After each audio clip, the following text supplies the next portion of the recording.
Subscribe کیجئے بزم قرآن channel کو اور بیل آئیکن کو دبائیے قرآن اور حدیث اور مسائل سے متعلق ویڈیوز دیکھنے کے لیے، اور ویڈیو کو زیادہ سے زیادہ شیئر کریں۔ اعوذ باللہ من الشیطان الرجیم، بسم اللہ الرحمن الرحیم۔ قل هو اللہ احد اللہ الصمد لم یلد ولم یولد ولم یکن له کفوا احد۔ صدق اللہ العظیم۔ محترم حضرات، سامعین کرام، حاضرین مسجد، عزیزوں اور بزرگوں اور باوقار ماؤں اور بہنوں، یہ قرآن مقدس کی 30ویں پارے کی سورہ اخلاص کی پاکیزہ، نورانی، مبارک، باعظمت، مطہر آیتیں ہیں۔ دعا کیجیے رب العزت والجلال ان مقدس آیات کی روشنی میں صحیح اور سچی بات عرض کرنے کی توفیق نصیب فرمائے، اور ہم سب کو عمل کرنے کی توفیق عطا فرمائے۔ قرآن پاک کی اس سورت کا نام اخلاص ہے، اور یہ مکیہ ہے۔ ایک قول کے مطابق مکیہ ہے، یعنی ہجرت کا واقعہ پیش آنے سے پہلے اللہ کے محبوب جناب محمد الرسول اللہ صلی اللہ علیہ وسلم کے قلب اطہر پر نازل ہوئی۔ اور دوسرا قول یہ ہے کہ یہ مدنیہ ہے، یعنی ہجرت کا واقعہ پیش آنے کے بعد حضور انور صلی اللہ علیہ وسلم کے قلب اطہر پر نازل ہوئی، یعنی اس کے مکی اور مدنی ہونے میں اختلاف ہے، اس لیے کہ اس کے شان نزول میں اختلاف ہے۔ کن حالات میں یہ نازل ہوئی، کسی شان نزول سے پتہ چلتا ہے کہ مکے میں نزول ہوا، اور دوسرے شان نزول سے پتہ چلتا ہے کہ مدینے میں نزول ہوا۔ اس میں 4 آیتیں ہیں، ایک رکوع ہے اور 47 حرف ہیں۔ اس کی تلاوت کے سننے والے کو 47 نیکیاں، اور تلاوت کرنے والے کو 470 نیکیاں ملے گی۔ یہ تو ضابطہ اور قاعدہ ہے قرآن پاک کے ہر حرف کا، کہ اس کے سننے پر 10 نیکیاں، اس کے پڑھنے پر 10 نیکیاں، اور سننے پر 1 نیکی کا اللہ کا وعدہ ہے۔ لیکن قرآن پاک کی کچھ صورتیں ایسی ہیں جن کی تلاوت کرنے پر اس سے زیادہ کا خصوصیت کے ساتھ اللہ تعالیٰ کا وعدہ ہے، یعنی یہ تو ملے گا ہی ثواب، مزید بطور انعام کے بہت زیادہ ثواب ملے گا۔ جیسے سورہ زلزال کے پڑھنے پر آدھے قرآن کا ثواب، سورہ زلزال پڑھی اور بطور انعام کے آدھے قرآن کا ثواب۔ اسی طرح سورہ اخلاص کسی آدمی نے اگر پڑھی، ضابطے کے اعتبار سے تو 470 نیکیاں ہوئیں، لیکن بطور انعام کی کتنی نیکیاں ملیں گی؟ فرمایا 1/3 قرآن کے برابر ثواب ملے گا۔ کتنا؟ 1/3 قرآن۔ 1/3 قرآن کے برابر ثواب کا مطلب یہ ہوا کہ اگر 3 مرتبہ پڑھ لیا تو پورے 1 قرآن کا ثواب ملے، یہ اس کے برابر ثواب ہوا۔ تو آدمی یہ سوچے کہ 3 مرتبہ ہم قل اللہ پڑھتے رہیں گے، یہ آسان بھی ہے، اور کہاں 30 پارے پڑھیں، اس پر جو ثواب ملے گا تھوڑی دیر میں 3 مرتبہ قل اللہ شریف پڑھنے پہ مل جائے گا۔ برابر کہا گیا ہے نا، یہ نہیں کہا گیا ہے اتنا ہی ثواب ملے گا اور ویسا ہی ملے گا۔ یہ ہو سکتا ہے کہ دو چیزیں آپس میں برابر ہوں لیکن درجے کے اعتبار سے دوسرے کے مقابلے میں بڑھ جائے۔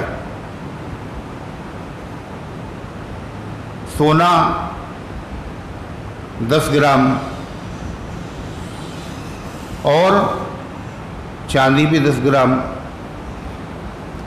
وزن کے اعتبار سے دونوں برابر ہیں، لیکن قیمت کے اعتبار سے بھی کیا دونوں برابر ہیں؟ تو برابر تو ملے گا ثواب، لیکن وہ ثواب کی جو کیفیت ہے وہ الگ ہی ہوگی پورے قرآن پاک کے پڑھنے کی اور قل ہو اللہ شریف کے پڑھنے کی۔ اور ہو سکتا ہے یہی مطلب ہے اس کا، ہر ایک کے اوپر 10 نیکیاں ہیں، 70 نیکیاں ہیں، 300 نیکیاں ہیں، 700 نیکیاں ہیں، مگر صحابہ نے جو خرچ کیا اور بعد والا جو خرچ کرے، دونوں اگرچہ مقدار میں برابر ہو گئے لیکن ثواب میں برابر نہیں ہوں گے۔ حضور انور صلی اللہ علیہ وسلم کا صاف واضح فرمان ہے، میرے کسی صحابی کو برا نہ کہو، اس لیے کہ ان میں سے اگر کسی نے 1 مد یا آدھا مد جو صدقہ کیا ہے اور بعد میں آنے والا احد پہاڑ کے برابر سونا خیرات کرے، پھر بھی اس کو وہ ثواب نہیں ملے گا جو صحابہ کرام کو حاصل ہوا۔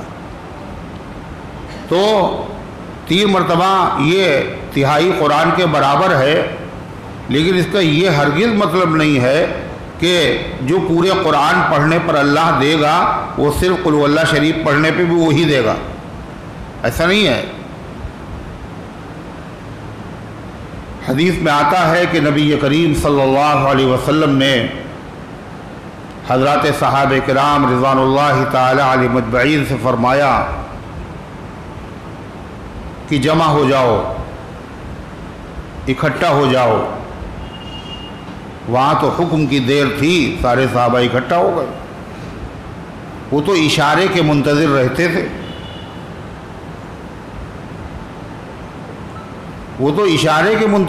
تھے، صرف حضور پاک صلی اللہ علیہ وسلم نے فرمایا تھا کہ بیٹھ جاؤ، آپ خطبہ دے رہے تھے، کچھ لوگ کھڑے ہوئے تھے کنارے پہ، آپ نے ان سے فرمایا بیٹھ جاؤ۔ حضرت عبداللہ ابن مسعود رضی اللہ عنہ مسجد کے اندر آ رہے تھے، کھڑے نہیں تھے بلکہ باہر سے اندر داخل ہو رہے تھے، مگر کان میں ان کے بھی آواز پڑ گئی، کیا؟ بیٹھ جاؤ۔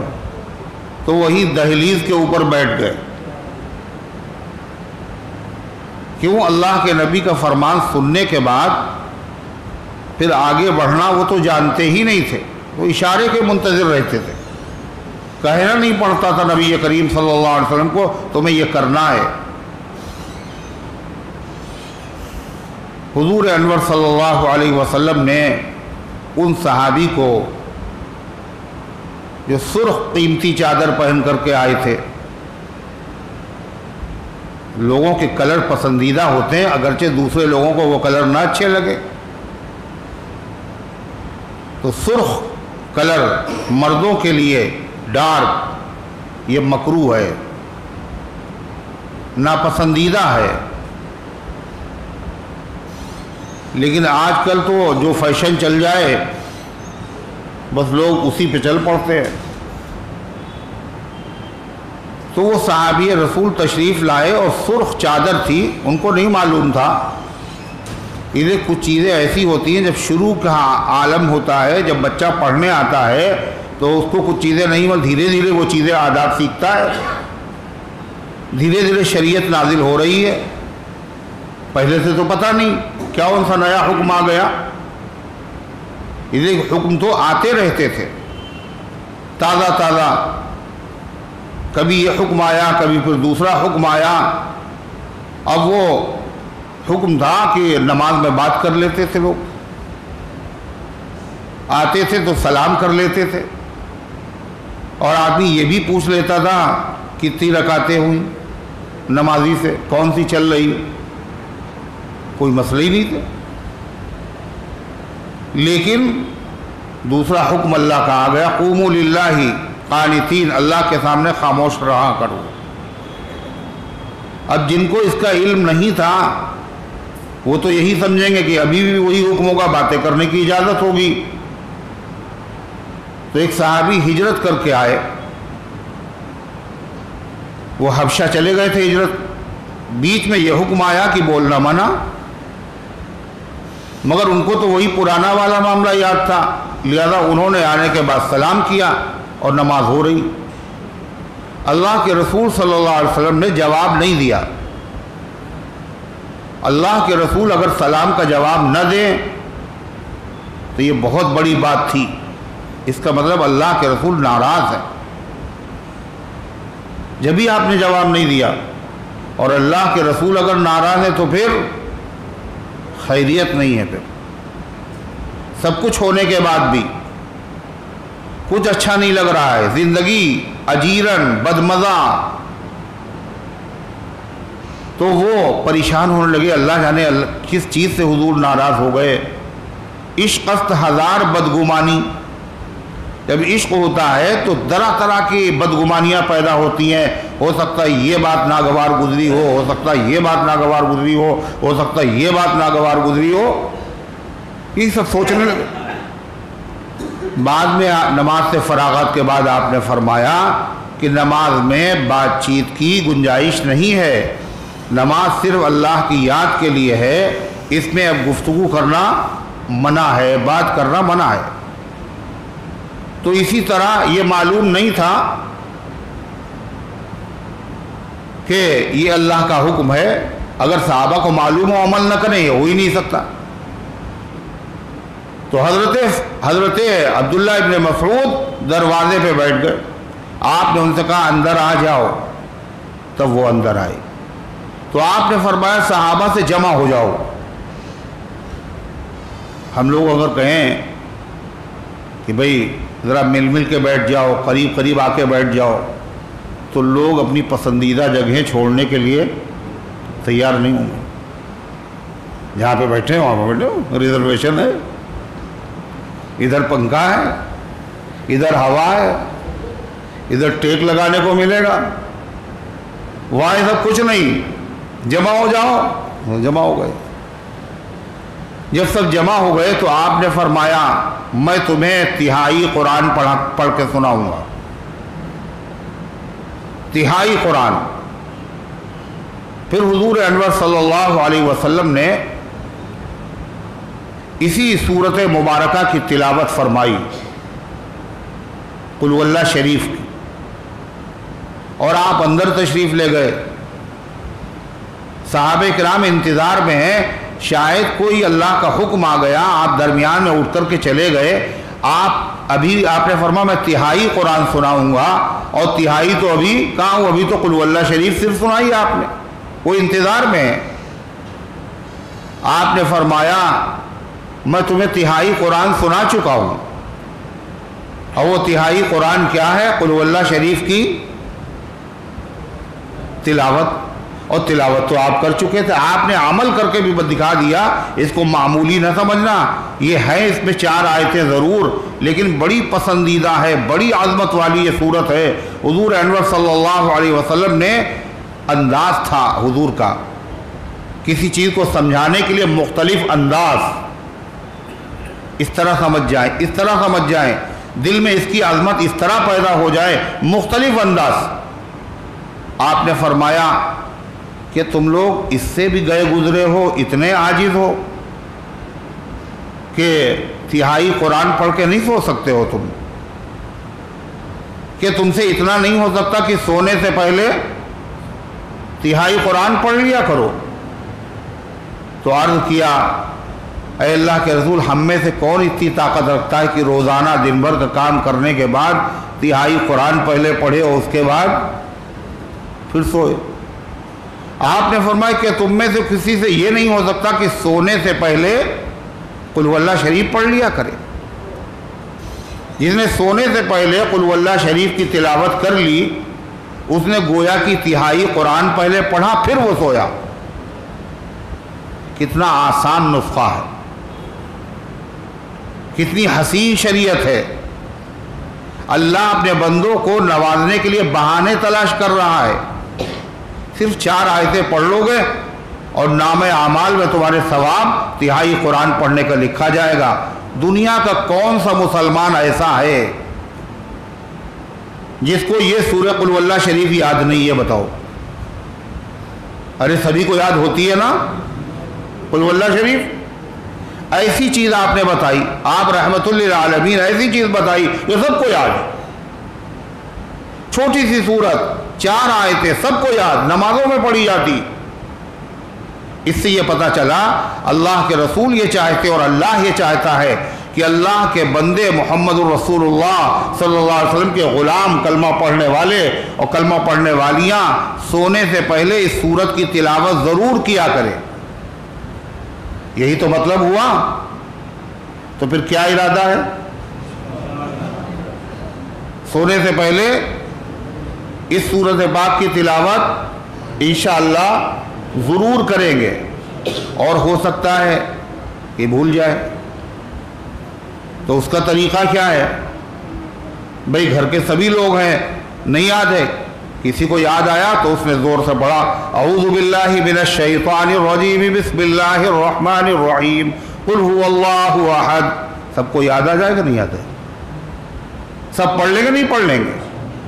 سب کو تو ثواب ملے گا، مگر یاد دلانے والے کو زیادہ مل جائے گا۔ ایک شخص کی اس بنیاد پر مغفرت کر دی گئی کہ نورانی محفل میں حضور انور صلی اللہ علیہ وسلم کا ذکر آیا تو اس شخص نے کہہ دیا زور سے صلی اللہ علیہ وسلم۔ جب اس نے کہا زور سے تو سب نے بھی کہہ دیا، اس نے تلقین کر دی۔ اس تلقین کا نتیجہ کیا ہوا؟ اللہ کو اس کو یہ ادا پسند آئی، اسی کی وجہ سے اس کی مغفرت فرما دی۔ آپ بتائیے، ثواب مل رہا ہے، اور ثواب کے ساتھ ساتھ ہم لوگ کیا چاہتے ہیں؟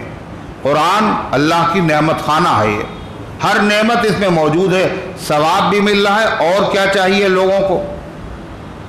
اور کیا چاہیے؟ کہ خالی ثواب سے کام نہیں چلے گا، یہ دنیا ہے اور آخرت ادھار ہے، اور یہ ایسا مرض ہے جو ہم لوگوں کے اندر ہے، اور جس نے پیدا کیا ہے اس کو یہ مرض نہیں پتا ہے۔ اس کو نہیں پتا ہے کس نے پیدا کیا؟ اللہ نے، وہ جانتا ہے۔ اللہ فرماتا تحبون العاجلہ وتذرون الآخرہ، تم عاجلہ کو پسند کرتے ہو اور آخرت کو چھوڑے بیٹھے ہو۔ عاجلہ مانے جلدی، نقد، اور آخرت کا مطلب ادھار۔ بات صرف یہ تم چاہتے ہو کہ دنیا میں جو کچھ ملنا ہو ہمیں دنیا ہی میں مل جائے، نہیں کرتے ہیں وعدہ دید کا وہ حشر سے پہلے، اور دل بیتاب کی ضد ہے یہی ہوتی ابھی ہوتی، ابھی چاہیے اور یہی چاہیے۔ ابھی سورہ فاتحہ پڑھی دم کی بیمار پر اور ابھی شفا ہونا چاہیے، اٹھ کے کھڑا ہو جائے۔ تحبون العاجلہ، تم دنیا سے محبت کرتے ہو، وتذرون الآخرہ، اور آخرت کو تم نظر انداز کیے ہوئے ہو، حالانکہ آخرت نظر انداز کیا جانے کے لائق نہیں ہے، مگر قرآن وہ چیز اچھا۔ اور یہ بھی اللہ تعالیٰ نے یہ نہیں منع کہ دنیا نہ کماؤ، دنیا کی محبت اللہ نے بندوں کے دلوں میں ڈالی ہے۔ زُيِّنَ لِلنَّاسِ حُبُّ الشَّهَوَاتِ، لوگوں کے دلوں میں ان پسندیدہ چیزوں کو مزین بنا دیا گیا ہے۔ حضرت فاروق اعظم رضی اللہ عنہ نے دیکھا کہ مسجد نبوی کے آنگن میں قیصر و کسریٰ کا جو دفینہ اور خزینہ ہے، مال ڈھیر ہے، تو فاروق اعظم جو تھے وہ رونے لگے۔ لوگ خوش ہوتے ہیں، حضرت عمر رونے لگے اور کہا اے اللہ، میں یہ تو نہیں کہتا مجھے اس سے محبت نہیں ہے، میں یہ نہیں کہتا، یہ مال ہے، اس کی محبت تو انسانوں کی فطرت میں آپ نے رکھی ہے، لیکن اے اللہ اس مال سے آپ نے اپنے محبوب کو بچایا اور صدیق اکبر کو بچایا۔ اگر یہ اچھی چیز ہوتی تو آپ ان کے نصیب میں، ان کے زمانے میں یہ سب ہوتا۔ اے اللہ اس کے فتنے سے ہمیں بچا لیجیے۔ اسی لیے فرمایا ربنا آتنا فی الدنیا حسنہ وفی الآخرۃ حسنہ، اے اللہ دنیا میں بھی ہمیں بھلائی عطا فرمائیے، اور خالی آخرت نہیں، دنیا بھی، دنیا کے ذریعے سے آخرت۔ بھئی آخرت کا جو سامان ہوگا وہ کیسے ہوگا؟ دنیا اگر نہیں ہوگی تو کیسے ہوگا؟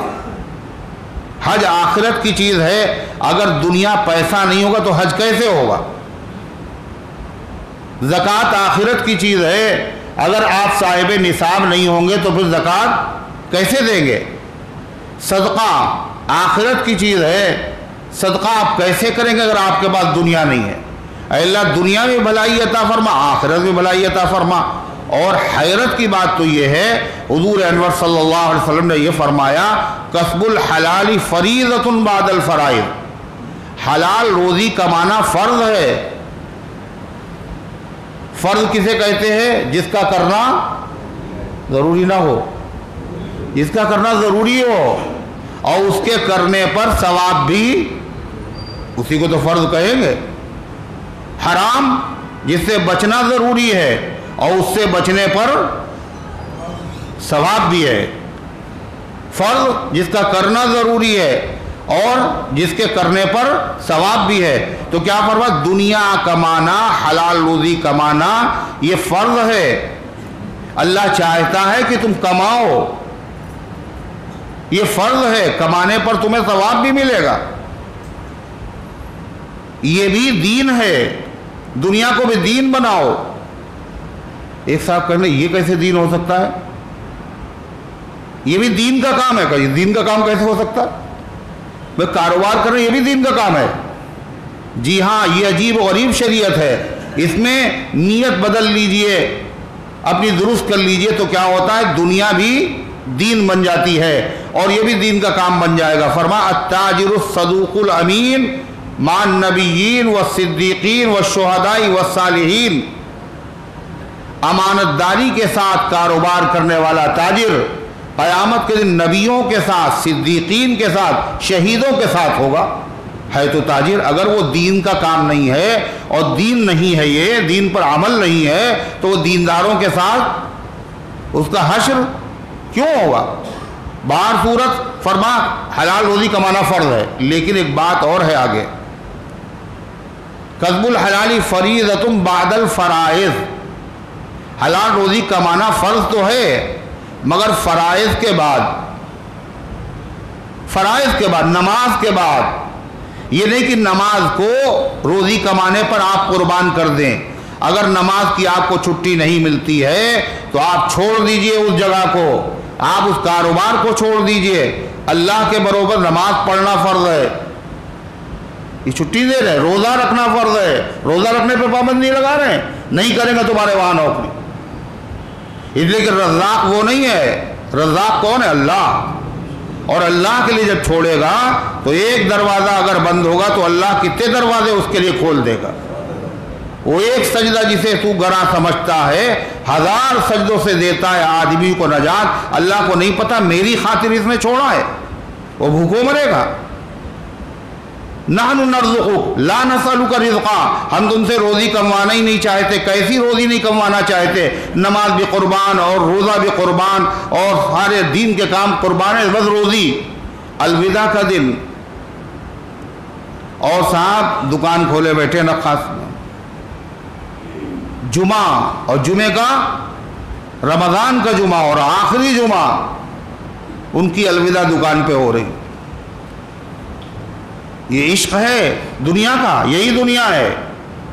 اسی کے طالب کو کتا کہا گیا، الدنیا جیفت و طالب ہوا کلاب، دنیا مردار ہے اور اس کے طلب کرنے والے کتے ہیں۔ مردار کو تو کتے کھاتے ہیں، جس میں دین کو نظر انداز کر دیا جائے، جس میں نمازوں کو نظر انداز کر دیا جائے، بھیٹ چڑھا دیا جائے نمازوں کو اور اس کے بعد دنیا حاصل کی جائے۔ تو غرضے کی دنیا مطلوب بھی ہے اور دنیا ضروری بھی ہے. کتنی ضروری ہے؟ مثنوی شریف میں مولانا روم نے فرمایا دنیا دین کے لیے ایسے ضروری ہے جیسے کشتی کے لیے پانی ضروری ہے نا. کشتی سوکھے میں چلتی نا، پھر کاہے پہ چلتی؟ پانی. اگر پانی نہیں ہو تو کشتی کیسے چلے گی؟ ضروری ہے. لیکن پانی جو ہے وہ کشتی کے نیچے رہے، اوپر نہ ہو، کشتی کے اندر داخل نہ ہو. اگر کشتی کے اندر داخل ہو گیا تو نہ کشتی کی خیر ہے نہ کشتی والوں کی خیر ہے. تو دنیا دین سے نیچے نیچے رہے، دنیا دین پر غالب نہ آنے پائے. اگر دنیا دین پر غالب آ گئی تو یہ بربادی کا ذریعہ ہے، اور اگر دین دنیا پر غالب ہے تو یہ کامیابی کا ذریعہ ہے اور یہ مطلوب ہے. صحابہ کیا کرتے تھے؟ صرف مسجد میں بیٹھ کے اللہ اللہ، صرف تسبیح پڑھتے تھے کیا؟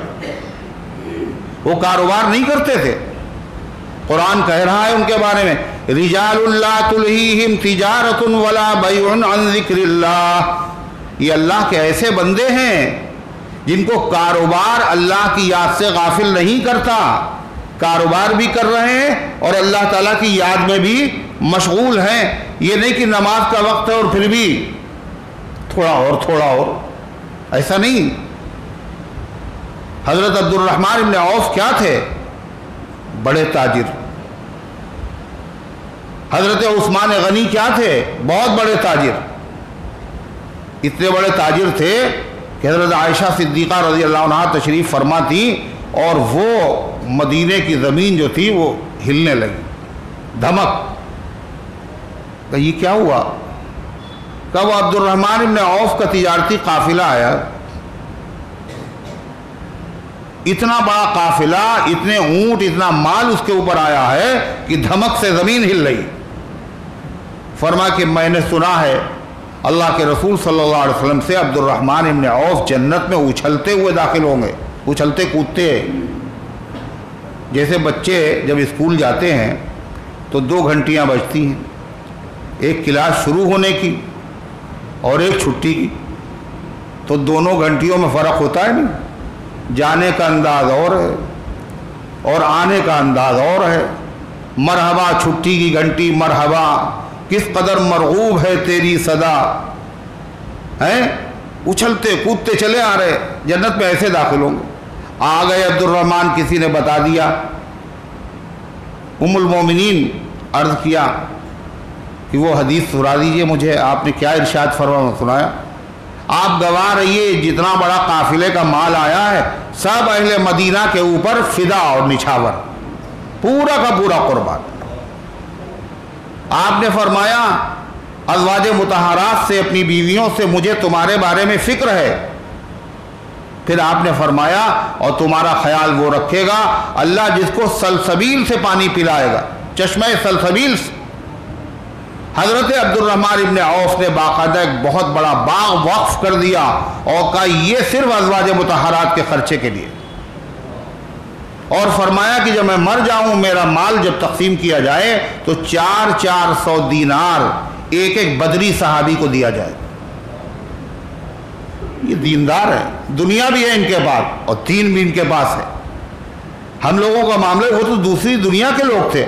غرض ہے کہ میں عرض یہ کر رہا تھا کہ نبی کریم صلی اللہ علیہ وسلم نے کیا ارشاد فرمایا. دیکھو اس کے ذریعے سے دین تو ملتا، اللہ کی رضا ملتی، آخرت دنیا بھی ملتی. کیا چاہتے؟ ثواب بھی ملے، جنت ملے. اور یہ بھی چاہتے ہیں کہ ہمارا کاروبار بھی تو چلے. نہیں چاہتے؟ اچھا جو نہ چاہتا وہ ہاتھ اٹھائے، ہمارا کاروبار نہ چلے، ہماری دنیا تنگ ہو جائے،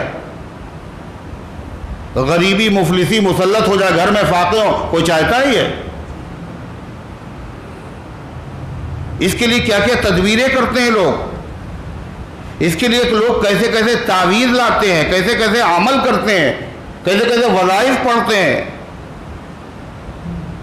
فرمایا یہ تعویذ ایسا ہے اس کا اثر یقینی ہے. اور کیا کرنا پڑے گا اس میں؟ اگربتی، موم بتی، کالا دھاگا، سفید کپڑا، موم جامہ،